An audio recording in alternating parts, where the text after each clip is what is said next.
The Honda BR-V has been launched in India as an alternative to the Hyundai Creta, Renault Duster, and Mahindra Scorpio.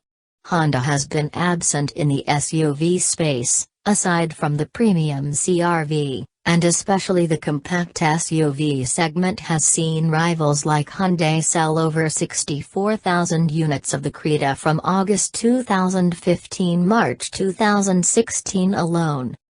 Despite having the Honda HR-V/Honda Vezel, the carmaker thinks the BR-V with its 3-row seating capability will appeal to the Indian audience. Here's how it fares.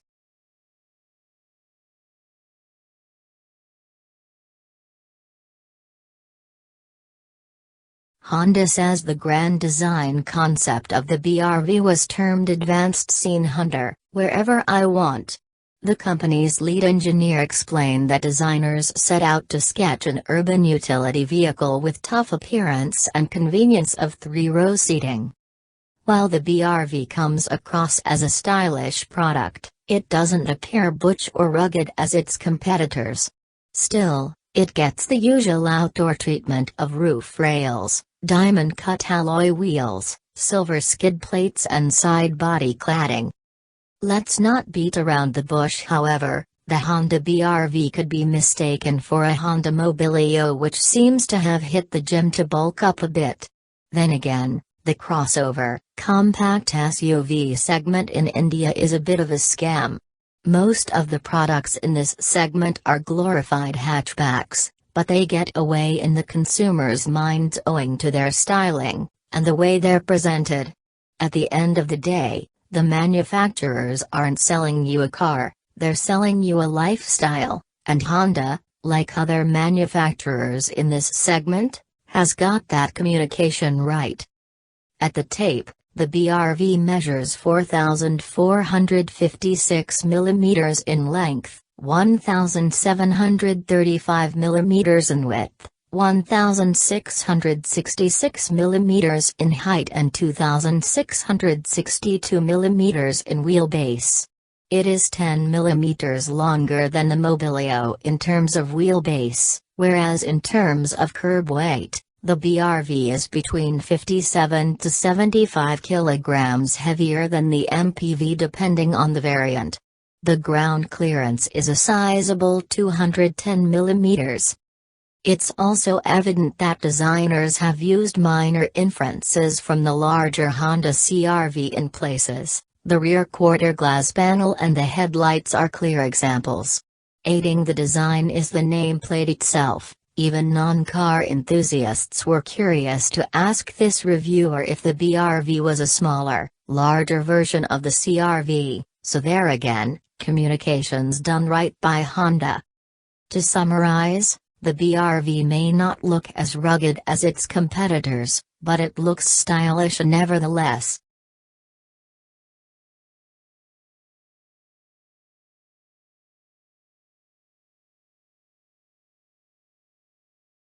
Stepping inside the BR-V, one will be instantly reminded of the Honda Amaze facelift, which was introduced in early March.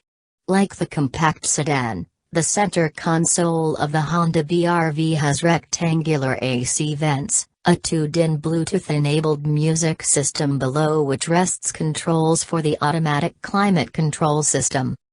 However, the BR-V for the Indian market gets the more upmarket steering wheel from the Honda City. The BR-V in ASEAN markets asks buyers to steer with the Honda Brio's 3-spoke wheel in base and mid variants. The dashboard is finished in all black, as are the seats. On the top-end VX variant, the Honda BR-V offers what is called sport leather upholstery. What this is the artificial leather fabric in a shade of black with white contrast stitching. Taking a page from the Hyundai Creta, the door pads of the BR-V are lined with this material with white contrast stitching too. Coming to cabin space, the BR-V is similar to the Honda Mobilio. Simply put, if you've sat inside a Mobilio, you've experienced comfort levels on the BR-V. What this says is that the BR-V offers more than average amounts of legroom and headroom for the first 2 rows of seats. Moving to the third row, while ingress and egress is not a difficult task thanks also to the one-touch tumble-down of the second-row seats, these seats can accommodate adults for short to medium distances only. While the last bench is wide enough for 2 adults, passengers will find knee room lacking here. However, the second row of seats do slide forward enough to liberate a few crucial inches of legroom for third-row passengers. So, the BRV comes across as comfortable if you were to go by numbers. However, the seats themselves aren't too comfortable for long distances, as it's evident they're built to a cost.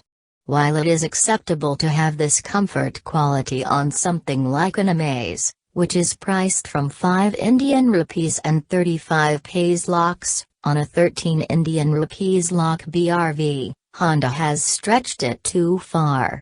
The ergonomics play an important part too. At the risk of comparing apples to oranges, the Honda City's ergonomics, especially surrounding the driver, feels miles ahead of the BRV. Shouldn't it be the other way around? An area where Honda's man maximum, machine minimum concept has worked very well? The boot space. Even with all seats in place, the BRV can lug 223 liters of bags, and with the third row folded, the BRV features 691 liters of cargo space.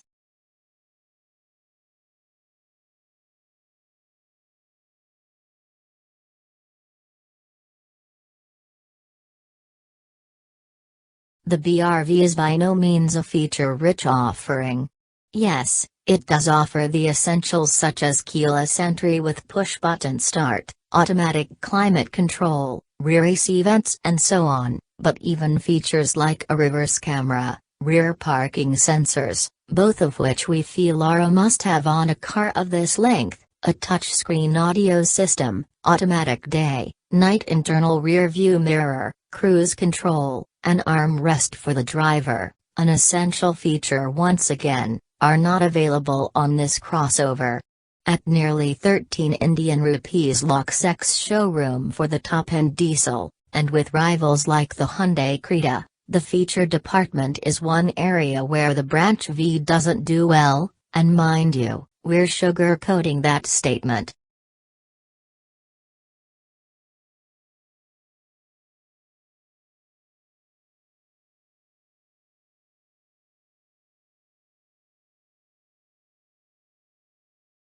The Honda BRV diesel is powered by the 1.5-liter 4-cylinder Ride-Tech diesel engine found in other Honda cars India's products.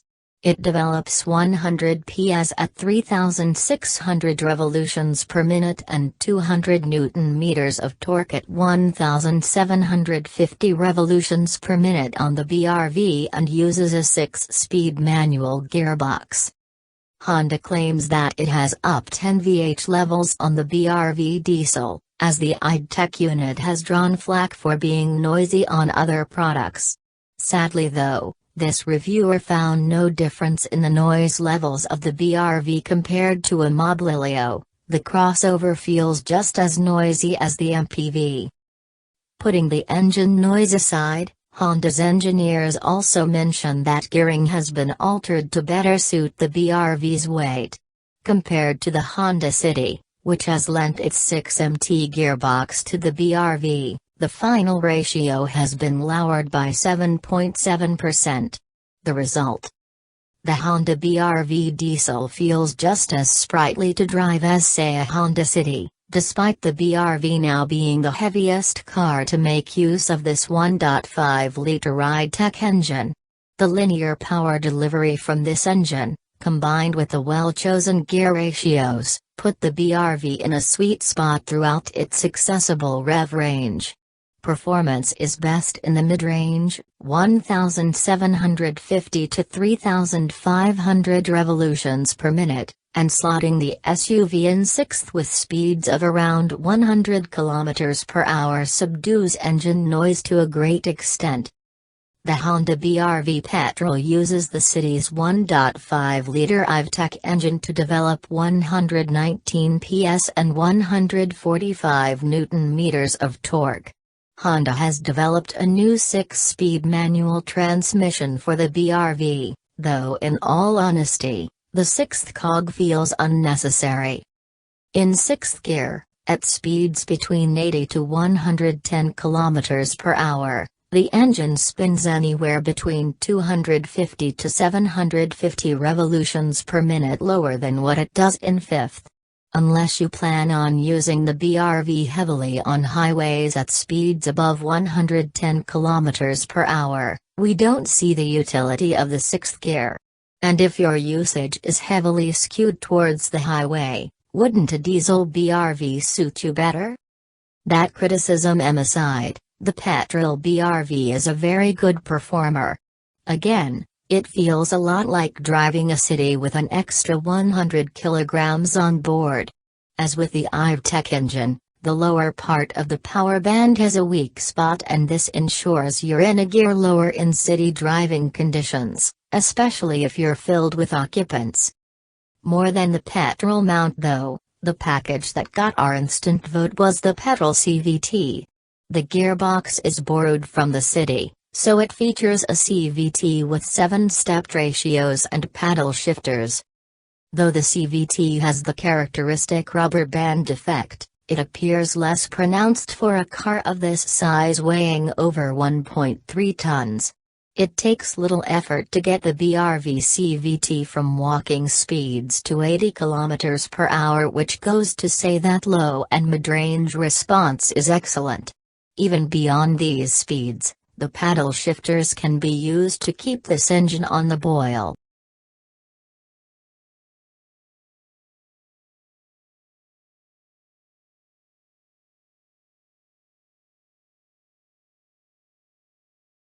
This reviewer expected the Honda BR-V to have a softer ride than the Mobilio, owing to its increased ground clearance and stature of an SUV.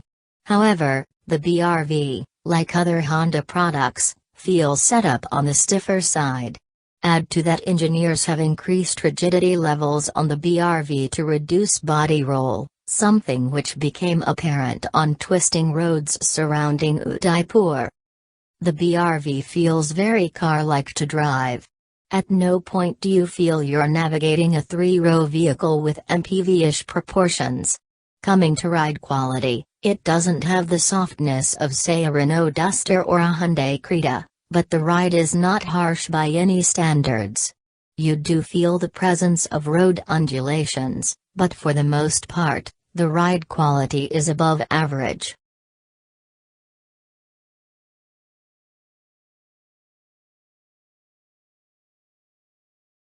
As standard, Honda offers dual front airbags on all variants. On all variants save for the base e-petrol, ABS is standard as well. While the versions tested were equipped with ABS, the BR-V could do with gripper tires, we felt. It currently rides on low rolling resistance Eco tires for better fuel efficiency, but a tire upgrade could see noticeable improvements on the braking front.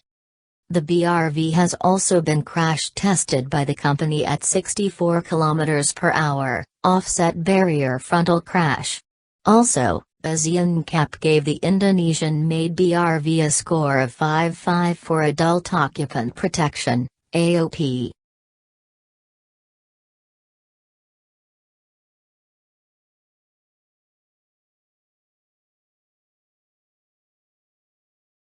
According to the RI tests, the Honda BR-V petrol mount is good for 15.4 km/L, the petrol CVT does 16 km/L, and the diesel returns 21.9 km/L. On our short test drives, we saw the diesel returning around 15 km/L. The petrol mounted 10.4 km/L while the CVT hovered around 9.5 to 10 km/L mark. The above numbers are based on the onboard fuel efficiency indicator.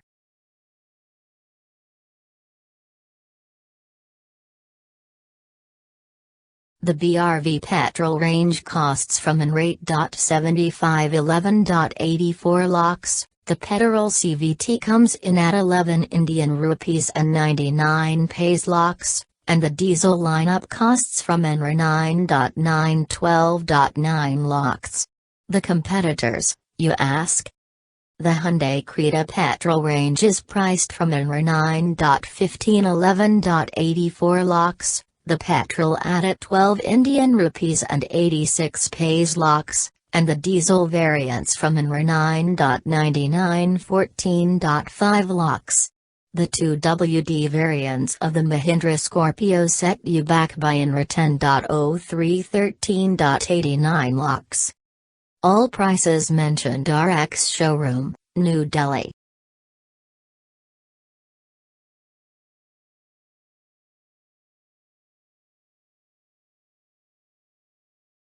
This reviewer, after having driven the BRV, was expecting the crossover to cost as much as 75,000 Indian rupees over the Mobilio.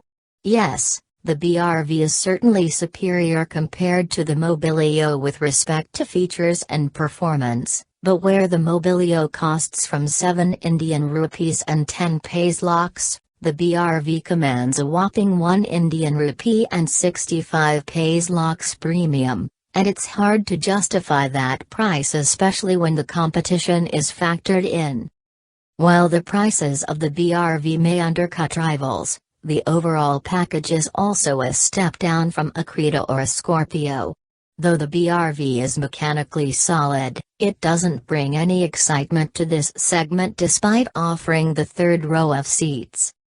The main disappointment on the BRV is the presentation. There's no feel-good factor involved, which Hyundai has built upon immensely with its products. The Scorpio on the other hand has its own charm with its ladder frame layout and old-school SUV tricks.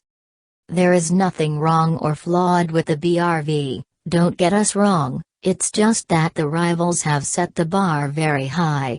So, at the end of the day, the BRV may appear a good alternative to a sub-4 meters 7-seater like the Mahindra TUV300 or Novo Sport, but for buyers wanting to shell upwards of 12 Indian rupees lakhs, our recommendation will still be towards the Hyundai Creta.